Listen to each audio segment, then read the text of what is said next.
Hi, this is Dalene Barton with naturalfertilityinfo.com and the new Natural Fertility Community. And today I have a wonderful special guest, Tami Lynn Kent. She's the author of Wild Feminine, Finding Power, Spirit, and Joy in the Female Body. Welcome, Tammy. Thank you. Thanks so much for inviting me. I'm so excited to talk to you today. First, I just wanted to start out by saying what Tammy does. She is a women's health physical therapist.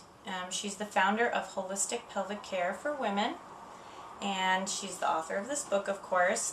She also has the ability to read energetic patterns in the body, which gives her a unique ability to bridge modern medicine and traditional women's wisdom.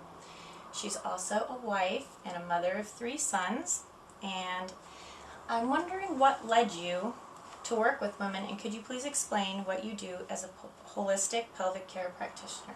At the same time, well, I had a passion for women's health and actually kind of a focus like midwifery. I was always drawn to birth, loved the female body, and just had that as part of my lineage gifts, I think, from my mother.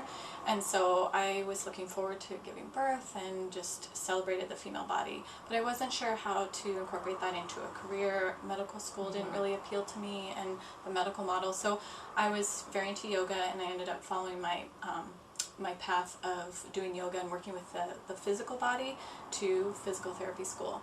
And it's a master's degree, so I was in my 3rd year of my master's when I found out there was a women's health specialty. So it's not something that's very well known, and in fact it was just a 1-hour lecture, so it's just this tiny little thing, which I think says something about how we still are marginalizing women's health. It's like this tiny little side thing when it's huge. And as soon as I found out there was a women's health specialty of physical therapy, I thought, that is what I'm going to do. And so the person that came to speak was MJ Strawhall, and she's a leader in the women's health physical therapy field.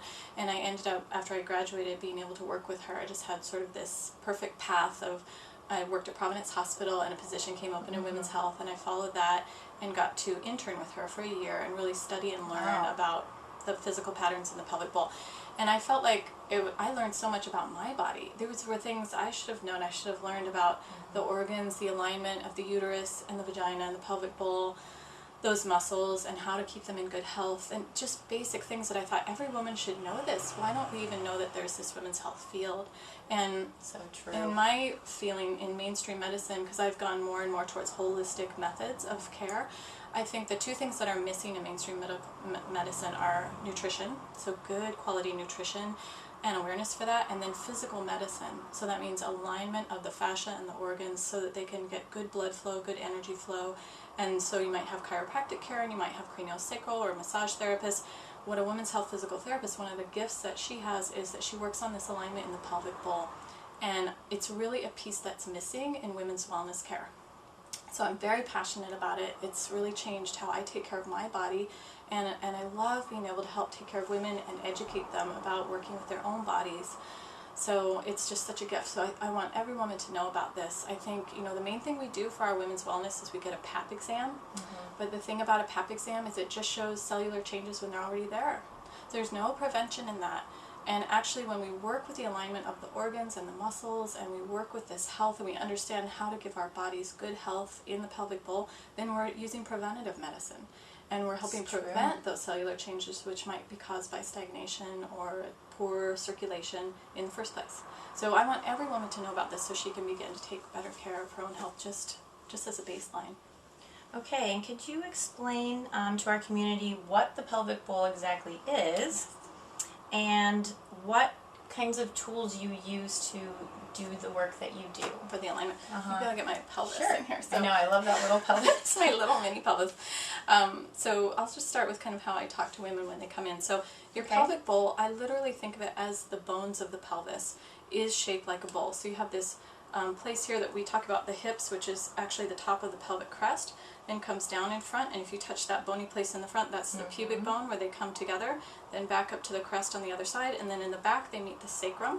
And this literally is a bowl, which of course is there to help protect your organs.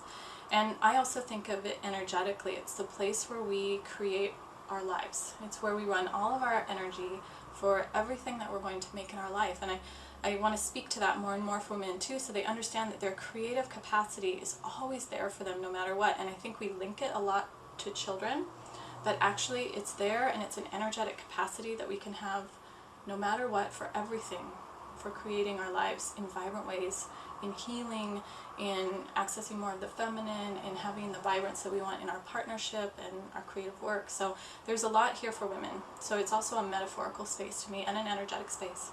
So of course in the center you have the womb, and then on either side you have the ovaries, and then beneath we have the vagina. In front we have the bladder, which is right behind the pubic bone, and then the rectum. And at the base you have the pelvic floor, which runs from the pubic bone to the tailbone. Literally is the floor of the pelvis. It's also the root chakra. And this is what I think of as the pelvic bowl. And you want all of this in good health. You want those organs in good alignment. The uterus, some people don't know this, but the uterus can actually pull to one side depending on tension patterns. You can get congestion around each of the ovaries. The pelvic muscles, modern women are holding too much tension in their pelvic floors. And I think partially it's because we're under a lot of stress. We're trying to balance a lot of things.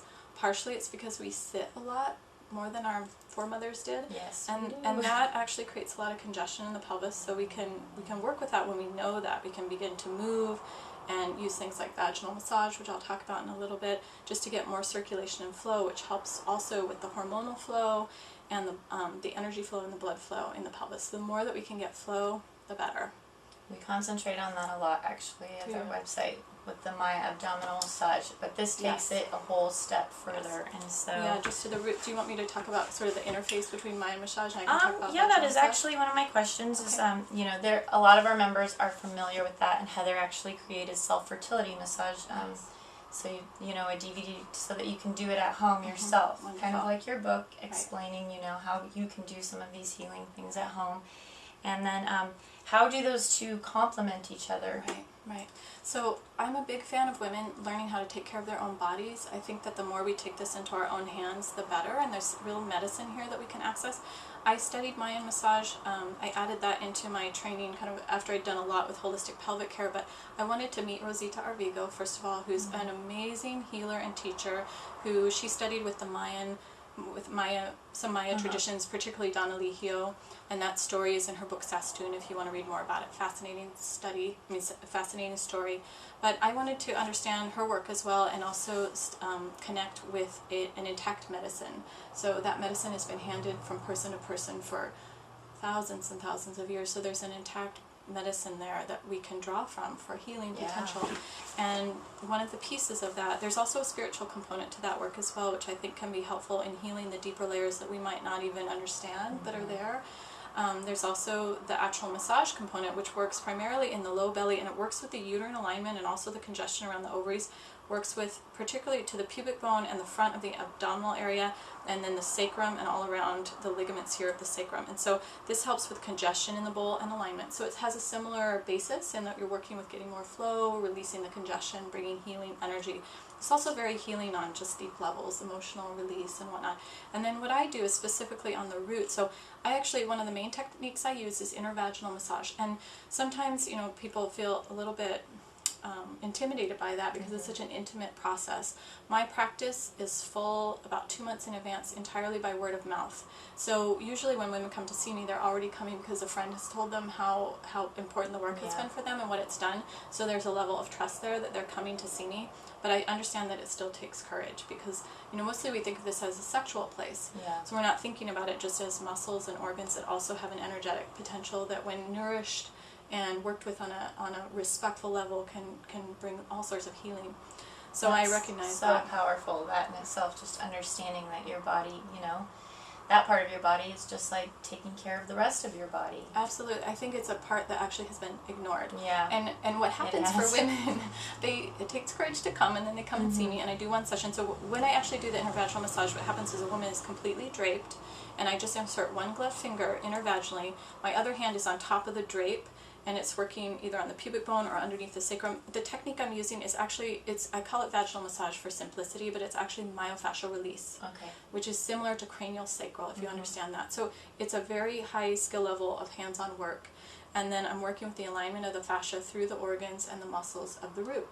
while I'm working, I also, Holistic Pelvic Care for me is something that I've developed that brings in a lot of energy work and breath work. So I have women visualize, I have them breathe. What I'm doing that's deeper than the physical process is I'm also working on their own energy field and having them tune in with me so they can learn about where they're present, where they're absent, how to bring more healing energy to certain parts in their bowl. And so I've seen all kinds of things. I've seen the amazing healing potential in that energy, and I've worked with women who've gone through miscarriage or birth loss or had abuse or trauma, painful things. And every time what I see is that there's this incredible healing energy and that creative capacity in the bowl that's there for that woman.